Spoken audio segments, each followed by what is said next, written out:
This is a flight simulator virtual reality helmet. The pilot sees a virtual world through two tiny computer monitors in front of their eyes. As the pilot moves their head, the corresponding view changes in the virtual cockpit. The idea of virtual reality has captured our imagination for a long time, but the technology to make a truly immersive experience still eludes us. We decided to experiment a little with virtual reality to see if it could apply to Flight Simulator. I'll take you through the process of starting with a stock VR headset and ending up with a custom VR helmet.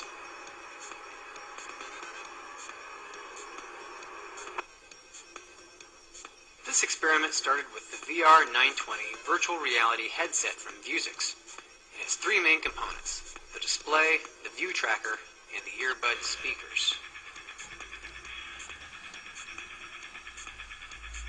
The first thing we did was throw away the extraneous speakers. Our simulators already have speakers.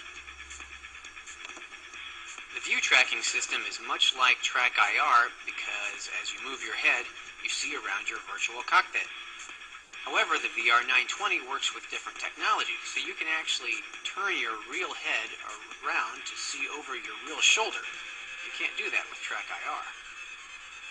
The view tracker in the VR 920 works with internal magnets, but they just don't work that well. Oftentimes the view would become stuck and need to be recentered. Now, TrackIR has a hotkey to recenter the view, but the VR 920 does not. So you'd actually have to shake your head like a dog to recenter the magnets. We quickly disabled the VR 920's view tracker and just used our existing reliable TrackIR. Next, the display system. The VR 920's tiny monitors appear to have little Fresnel lenses to make the images appear larger in front of the pilot's eyes. Very cool. Unfortunately, the monitors only have 640 by 480 resolution. And that resolution is too low for air combat and too low for civil flight simulators because you can't read your instruments.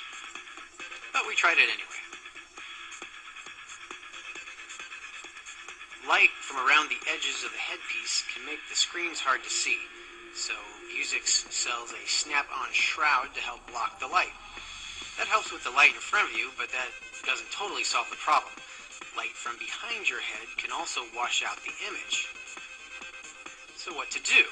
We needed to block out light in front and in back, like a hood or something. But I didn't really want to wear a hood.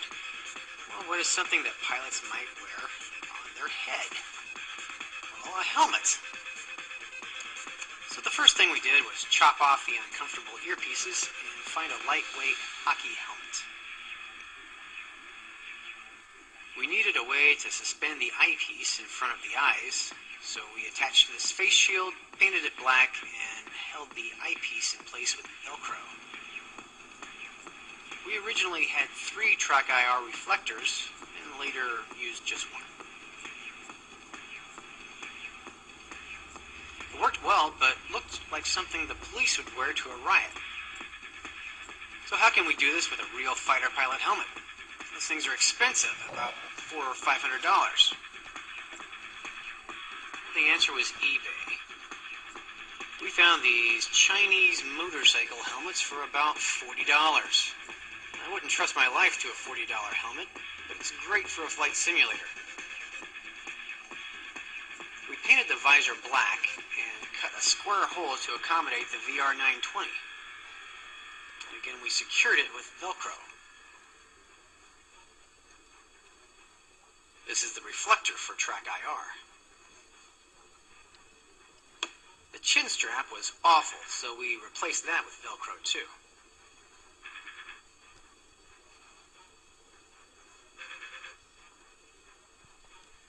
We were planning to use this outside in a hangar, and it's warm in the summer, so we drilled ventilation holes in the top.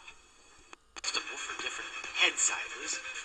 So we removed the liner and replaced it with these foam insulation inserts.